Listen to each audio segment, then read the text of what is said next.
হ্যাঁ জানি তোমার কতটা খারাপ লাগবে, ওর ফ্যামিলির কতটা খারাপ লাগবে, সবটাই জানি।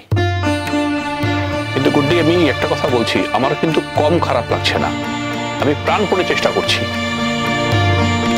আমি নিজে দুদিন গেছি, ভিজিট করেছি, স্পটে গেছি, চেক করেছি, নাকা চেকিং করেছি, যেখানে যেখানে আমি যা ক্লু পেয়েছি না পার্সু করেছি। কিন্তু মনে হচ্ছে যেন ওরা একদম সমস্ত চিহ্ন, সমস্ত এভিডেন্স একদম পুরো মুছে দিয়ে চলে গেছে। এখন একমাত্র অপশন হচ্ছে যে যাকে অ্যারেস্ট করা হয়েছে তাকে প্রেশারাইজ করা। সেটাও শুরু হয়ে গেছে অবশ্য। ঠিক এই কারণেই তোমাকে বললাম যে they are very hard nut to crack. একটু সময় লাগবে গুড্ডি, আর please give us that time. এই সময়টা আমাদের দাও। স্যার আপনি কেন বুঝতে পারছেন না? প্রত্যেকটা মুহূর্তে একটা মানুষের জীবনে টানাটানি চলছে স্যার। স্যার স্যার ওরা স্যার ওরা যদি ওকে মেরে ফেলে, স্যার ওরা যদি ওর কোনো ড্যামেজ করে দেয় স্যার, তখন কি হবে? তুমি বুঝতে পারছো না গুড্ডি, যাকে এখানে চাপ দিচ্ছি না আমরা, সেখান থেকেও কিন্তু একটা সাংঘাতিক ঘটনা করতে পারে। ব্যালেন্স করতে হচ্ছে। আর যদি সেরকম কিছু ঘটে যায়, সেই সময় আমাদের উপর একটা সাংঘাতিক প্রেশার আসবে। তাই যেটা বললাম, আমাদের সব দিক বুঝে কাজ করতে হচ্ছে, আমাদের খুব স্লোলি এগোতে হচ্ছে। বাট আই বিলিভ, আমি মনে করি যে অনুজকে ওরা মেরে ফেলবে না। অনুজকে ওরা কোনো পারপাসে নিয়ে গেছে। দেখো, মেরে ফেলাটা শুধু একটা রিভেঞ্জফুল অ্যাটিটিউড হবে, আর কিছু না। ওরা রিভেঞ্জ নেওয়ার জন্য অনুজকে নিয়ে যায়নি, তার চেয়ে অনেক বড় কারণ আছে ওদের।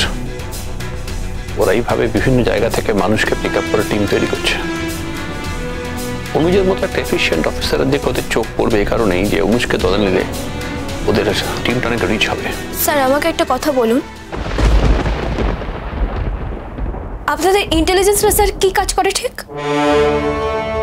ওরা কেন আগে থেকে জানাতে পারলো না যে অনুজ চ্যাটার্জির মতো একজন অফিসারকে ঘিরে এত বড় একটা প্ল্যানিং চলছে, এত কিছু চলছে? ওরা একবারও জানাতে পারলো না স্যার। Good question. তুমি যে পুলিশে জয়েন করবে সেটা বোঝাই যাচ্ছে তোমার কোয়েশ্চেন শুনে। Very intelligent. দেখো, এখন হয়তো ইন্টেলিজেন্স অনুজকে নিয়ে মাথা ঘামাবে, কিন্তু সেটা আগে ছিল না। ঘামাতো না, আমার ছিল না। নর্মালি তাই হয় আর কি। আমরা পুলিশ অফিসাররা অ্যাকশনে যাই, বিভিন্ন রকম কাজ করি, সাকসেসফুল স্টোরি তৈরি হয়, সেটা খবর হয়। কিন্তু আমাদের ওপর যে ইন্টেলিজেন্স রাখা বা কোনো সমস্যা হতে পারে কিনা সেটাকে অ্যাসেস করা, এটা নর্মালি করা হয় না। মানে ধরে নেওয়া হয় যে আমাদের কাজ আমরা করছি, ইটস জাস্ট লাইক দ্যাট। গুড্ডিকে কিছু ছেলে ঠিক দুদিনের মধ্যে তুলে নেবে। তারপর একটা মেয়ের সাথে যা যা করলে গুড্ডিকের মাঝখানে ইনভলভ করবে না। তোমার যা প্রবলেম আমার সঙ্গে, আমার সাথে কথা বলো। তুমি রিঅ্যাক্ট করছো এক্স্যাক্টলি। এই রিঅ্যাকশনটাই তো হওয়া দরকার। এই রিঅ্যাকশনটাই হওয়া দরকার, তার কারণ গুড্ডি তোমার ফিয়ান্সে। আচ্ছা একটা কথা বলো তো, তোমার কাছে কে বেশি দাম, দেশ না তোমার ফিয়ান্সে? আমার দেশ আমার কাছে সব থেকে বড়। আমার দেহে যতক্ষণ পর্যন্ত শেষ রক্তবিন্দু উপস্থিত আছে, আমার দেশের কোনো ক্ষতি আমি হতে দেবো না। এটুকু জেনে রাখবে, আমার দেশের জন্য ঠিক আমি যেভাবে লড়াই করব, গুড্ডিকে বাঁচানোর জন্য কিন্তু আমি ওইভাবেই লড়াই করব। সাবধান। কি করে লড়াই করবে? হ্যাঁ, দেখেছো প্রত্যেকের হাতে একটা করে গান আছে, নিমিষের মধ্যে ঝাঁঝরা হয়ে যাবে। ছেড়ে দে। ও যখন বর্ষতা স্বীকার করবে না, তখন 10 কাউন্ট কর। 10 কাউন্ট করার পর ওকে উড়িয়ে দে। আমি 10 কাউন্ট করলেও একই কথা বলবো, 100 কাউন্ট করলেও একই কথা বলবো, 1000 কাউন্ট করলেও একই কথা বলবো। আরে কি লাভ? তোমরা বুঝতে পারছো না আমি তোমাদের কথা শুনতে রাজি নই? আর রোজ রোজ এভাবে তিলে তিলে মরার থেকে একদিনে মরে যাও আমার কাছে অনেক বেশি শ্রেয়। রোজ রোজ আমার কানের কাছে তোমরা গুড্ডিকে নিয়ে কথা বলবে, এটা আমি কিছুতেই মানতে পারবো না। শোনো, আমাদের বস তোমাকে বলেছিল একটা সুযোগ দিতে, মেরে না ফেলতে, কিন্তু এটা কখনো বলে দেয়নি তুমি যদি আমাদের বশ্যতা স্বীকার না করো তাহলে তোমাকে আর সুযোগ দেওয়া যাবে। এর থেকে বেশি সুযোগ আর তোমাকে দিতে পারবো না, কিছু মনে করো না। কি করবে? মারবে তো? মেরে ফেলো। খুব ভালো করে ভেবে দেখো, একটা জীবন চলে গেলে কিন্তু আর কিছু পাওয়ার থাকে না। আমরা তো বলছি তোমাকে আমাদের টিমে চলে আসতে, ভালো প্যাকেজ পাবে তুমি, তোমার ফ্যামিলি, সবাই। তোমার ফ্যামিলিতে তোমার কন্ট্রিবিউশন রয়েছে এবং সেই কন্ট্রিবিউশন তোমার ফ্যামিলিরও প্রয়োজন। কত বড় সংসার, তুমি বাবার একমাত্র ছেলে। তুমি একটু বিবেচনা করে দেখো, তুমি চাইলে আরো বেশি টাকা কন্ট্রিবিউট করতে পারবে, তুমি চাইলে তোমার ওয়াইফকে সাথে রাখতে পারবে, তুমি চাইলে তোমার গার্লফ্রেন্ডকেও সাথে রাখতে পারবে। ওয়াইফের সঙ্গে তোমার বনে না সেটা আমরা খুব ভালো করে জানি। দেখো, তুমি গার্লফ্রেন্ডকে ভালোবাসো আর ওয়াইফের সঙ্গে থাকো। দেখো, নর্মাল লাইফে কিন্তু তুমি দুজনকে একসঙ্গে পাবে না, মানে ওয়াইফের সঙ্গে থেকে গার্লফ্রেন্ডের সঙ্গ করতে পারবে না, কিন্তু আমাদের কাছে এলে তুমি সে সুযোগটাও পাবে। বিনিময়ে তোমায় কি করতে হবে? তুমি আমাদের অ্যাকশন প্ল্যান দেবে, তুমি আমাদেরকে বুদ্ধি দেবে, আমাদের হয়ে তুমি কাজ করবে, তুমি ছেলে মেয়েদের নিয়ে প্ল্যানিং করবে, গ্রুমিং করবে। এটাই তো দেশের জন্য সব থেকে বড় কাজ। বললাম যে এই একই কথা আমাকে দিয়ে বারবার বলিও না। অনেকবার বলেছি, তোমরা যেগুলো বলছো সেই কাজগুলো আমি কোনোদিনই করবো না, আমার পক্ষে করা সম্ভব নয়। আমি আমার দেশের বিরুদ্ধে কোনোদিন যাব না। বুঝতে পারছো না মাথায় বুদ্ধি নিয়ে এতবার ধরে বলছি এক কথা? ঠিক আছে, তুমি তাহলে আমাদের শর্তে রাজি হলে না, এই তো? না, আর তোমাকে সময় দেওয়া যাবে না। সময় কোনো প্রয়োজন আমার নেই। আমাকে বারবার জিজ্ঞেস করলে আমি একই কথা বলবো। তোমরা ফালতু সময় নষ্ট করছো।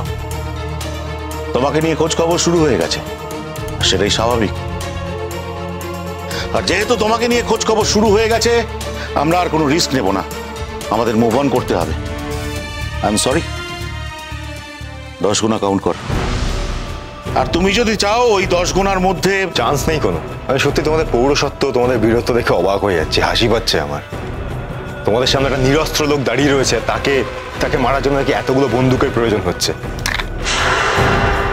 সিরিয়াসলি, আরে একটা বন্দুকই তো ঝাঁঝরা করে দিতে পারো। আর বুকের কাছে ধরতে হবে না, দূর থেকে মারলেও একই এফেক্ট হবে। না দেখুন, শিরিন আমার ঘরের লক্ষ্মী, ওর আবার কি পজিশন, ও যেমন আছে তেমনই থাকবে।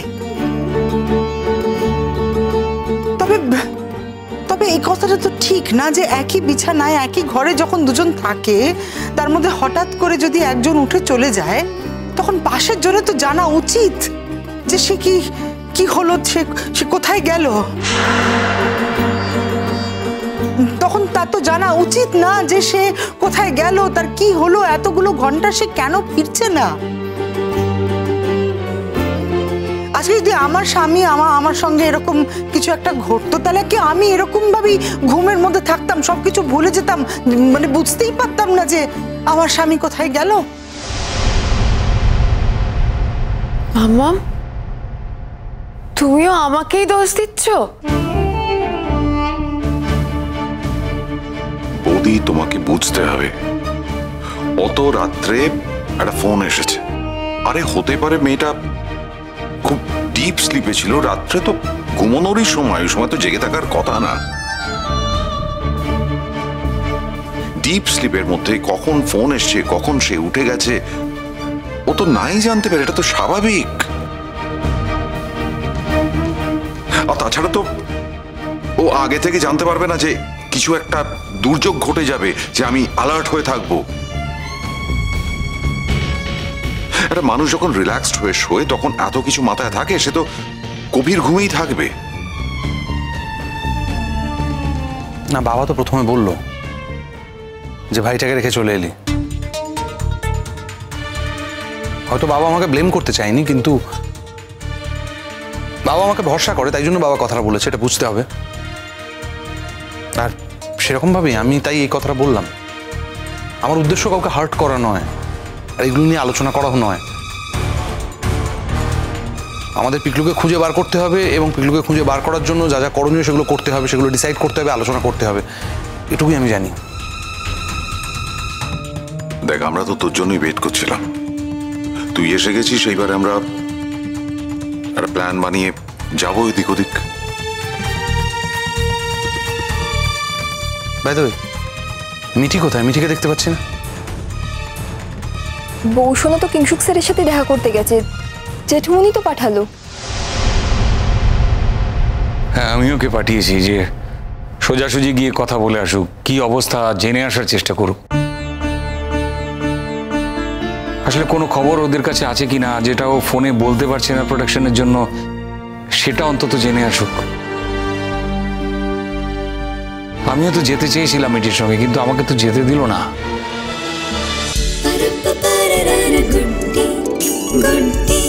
চলো চলো চলো চলো চলো পাল্টা।